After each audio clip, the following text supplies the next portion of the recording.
Hey, Phantomaniacs, this is it. This is the big one, the final figure of Teenage Mutant Ninja Turtles Ultimates Wave 2. And this is the figure that made me decide I had to collect this line. Believe it or not, Mutagen Man was the guy. Once I saw this, I could not resist this entire line. Beautiful box, as we've seen with the other figures. And real quick, I wanted to mention, I threw it out there in the Shredder review, which if you didn't watch the Shredder review, you should go back and check it out. That his parts looked like they were, good for foot soldier parts. And then I thought the foot soldier was coming out in wave 3 or 4, which is ridiculous because the foot soldier was in wave 1 and has already been reviewed here on the Needless Things YouTube channel. Anyway, let's move ahead.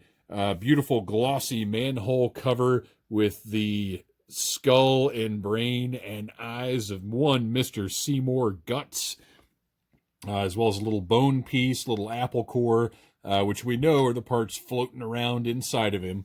Back of the box, one of the most well-known, famous pop culture logos of all time. Let's go ahead and pull this slipcover off. I've talked enough about the packaging this week and get to this guy because I cannot wait to get him out of this box and see just what Super 7 has accomplished with an update of what I think is one of the top 5 action figures of all time. The original Mutagen Man, one of my all-time favorite action figures. And as soon as I saw this, I got what this line was. I understood what their goals were. And that was it for me. I fell in love and had to get that first wave. Let's see. Back of the box, again, gorgeous graphics as we've seen. And I want to point it out again, just because I love it so much. The little droplet effect up here with the glossy deco. Just absolutely wonderful. All right, here we go. Mutagen Man, the non-stop mutating monster. Victim of Krang's insidious experiments, Seymour Guts, which, by the way, the greatest name in the history of toys. Seymour Guts woke up from a lab table only to find himself hideously transformed into Mutagen Man, a pathetic, dripping, ever-changing, mutating monster. Confined to a mechanical life support system that holds his mutating body together, Mutagen Man is now dependent on ooze to replenish his deteriorating form. Forced to do Shredder's bidding in exchange for retro mutagen ooze, Mutagen Man reluctantly performs dastardly deeds to get the substance his body so desperately craves. So basically, Krang made this poor guy a junkie so he'd have to go fight mutant Ninja Turtles. Very tragic story. Obviously, if you go beyond the excellent figure design, a tragic character. Imagine living like this. But let's let this poor guy out with the help of our trusty 1964 box cutter. Let's see what we've got here. He's pretty heavy, not as heavy as Bebop, which if you haven't watched that review, you should go back and check it out. But still, obviously, a very large, big figure. But with that hollow body, he just isn't going to achieve quite the same mass as Bebop. And also, in a comparison there, I mentioned in Bebop's video that I felt like his drill gun wasn't big enough. It should have been this size, I think. As a matter of fact, hang on just a minute, because they're all still sitting over here. So here's Bebop's drill gun. And look at that. I feel like his drill gun should have been the same size as Mutagen Man's gun. It should have been much larger. But that's neither here nor there. We're here today to talk about Seymour. Let's cut through these circular adhesive pieces, which I'm sure he has 4, just like Bebop did, because he's such a large figure. And we'll pull out the bottom tray. Oh, no, that's wild. Look at the difference in his sprue. All right, I'm going to go ahead and pop those fists out of there. And his little sprue. And we're going to take our Dollar Tree fingernail clippers. If you don't have them, head to your local Dollar Tree and get yourself a set to keep in your toy opening zone, because see how easy that is? No twisting, no untying. Just snip right through and toss them aside. Beautiful. All right, that's all those. Let's get his wacky weapon out of there. and all of his little floating bits and pieces.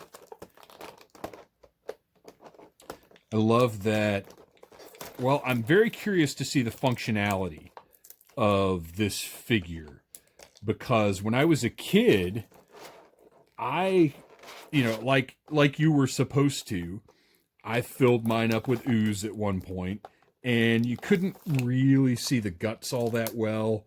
And it just didn't, I don't know, it didn't look quite like I wanted it to look. I wanted it to look more liquidy.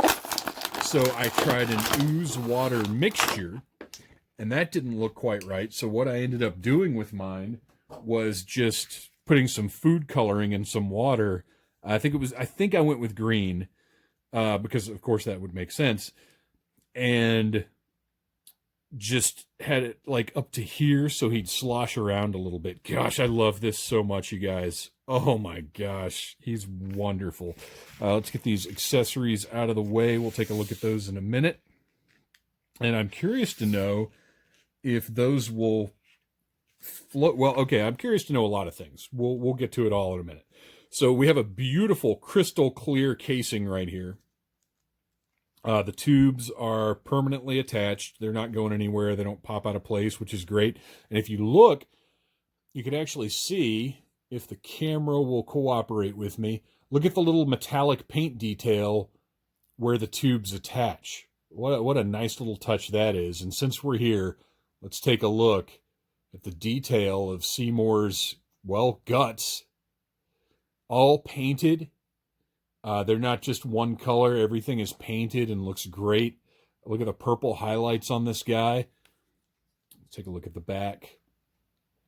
Absolutely wonderful. He's beautiful. He is breathtaking. This is a breathtaking action figure. I'm not even kidding. His cool harness here, the traditional purple color looks great. And then we've got the metallic blue of all of these armor bits that he's got, or I guess other support bits. This weird control lever thing that sticks out of him that actually is reminiscent of, gosh, I want to say it's one of the zombies from Return of the Living Dead Part 3.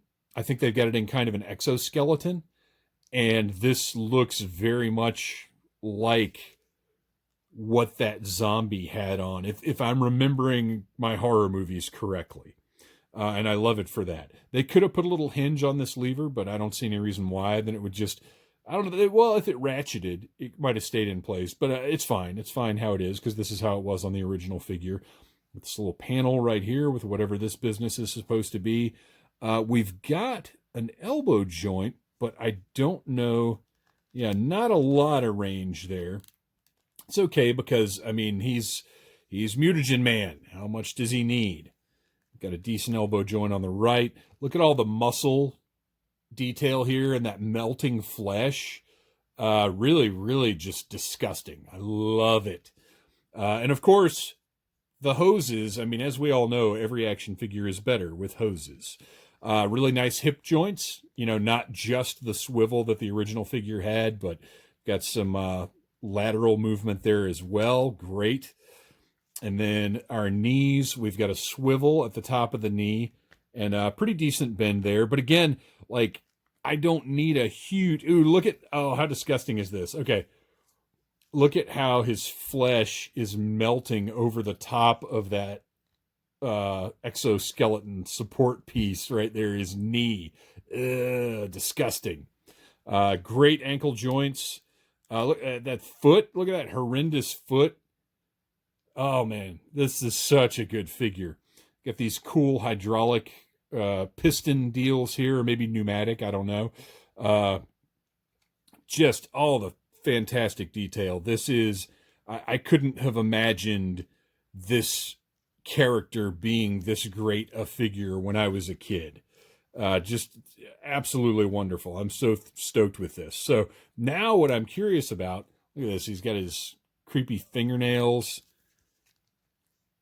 This is wonderful, you guys. I am absolutely thrilled right now. It was worth it. It was worth getting the whole line. I mean, it's not like I was going to order just him anyway, because I have such a soft spot for this toy line, and I love the original toy line so much.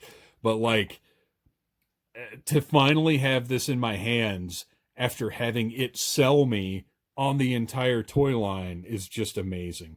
He's got his tanks of ooze back here. I guess it kind of circulates through the system, maybe.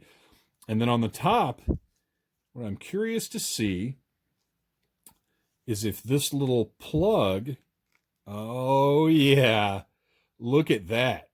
So if you want to fill your $45 plus shipping action figure with something, you can. And, oh, I don't know if I want to or not. I mean, I definitely want to, but I don't know if I should or not. Because I don't want to just put water in there. I don't want to put food coloring in because I'm afraid it would stain. It did not on the original figure, but who knows what kind of plastics are involved with this one. And I don't want to put ooze in there, really. But I do. Oh, gosh. That may be a future project here on the Needless Things YouTube channel. For today, we're just taking a look at the figure as is. Absolutely gorgeous. Let's take a look at the accessories now. His big, giant, whatever this gun is supposed to be, looks like it possibly shoots retro mutagen ooze because it's got a little tank up here. I like these gold, the gold detailing is very nice. And actually, maybe, is it some kind of shaver? That looks like a razor, electric razor or something. But anyway, no, I'm pretty sure it shoots ooze. Looks great, very nice. I think it's funny that the trigger is up here and there's no way in heck that this hand is getting to that trigger. I'm not even sure I'm going to be able to get this in his hand. As with Bebop, I might have to heat this guy up. Oh yeah, that's not happening. So yeah, these hands are pretty stiff. They are not a softer plastic. So you're gonna have to heat them up to get him to interact with the accessories, and that doesn't bother me, to be honest, because once you get them in there, they're fine. I would like a softer plastic, but whatever. All right. So he's got a couple of extra hands here, a couple of closed fists, look great. They match the other hands. He's got his unpainted sprue, which is, in this case, piping. And I'll tell you right now, I do not remember exactly what the original figure came with as far as these accessories and this sort of piping piece here. I just don't. And then we have the color version of those same accessories. Got an apple and a baby Toto. A little bone. That is an eyeball, I believe.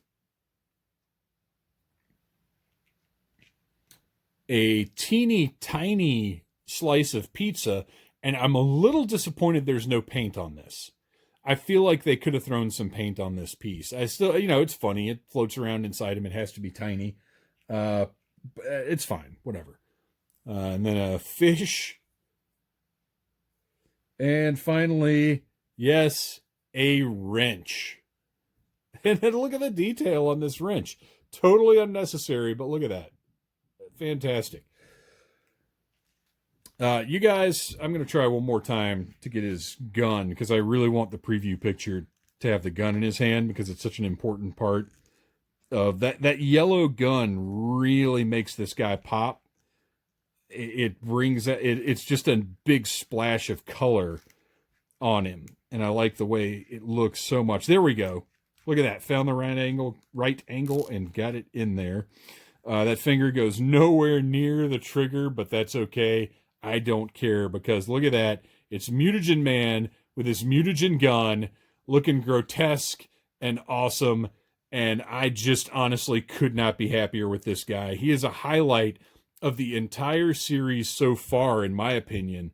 This is in a great, wonderful series of action figures. This guy is a superstar. He's a standout. If you are just a toy fan, not even necessarily a Ninja Turtles fan, this is one of the greatest figure designs of all time. You got to check it out. Thanks for watching. Please like, subscribe, share, and come back next week for more unboxing and toy reviews.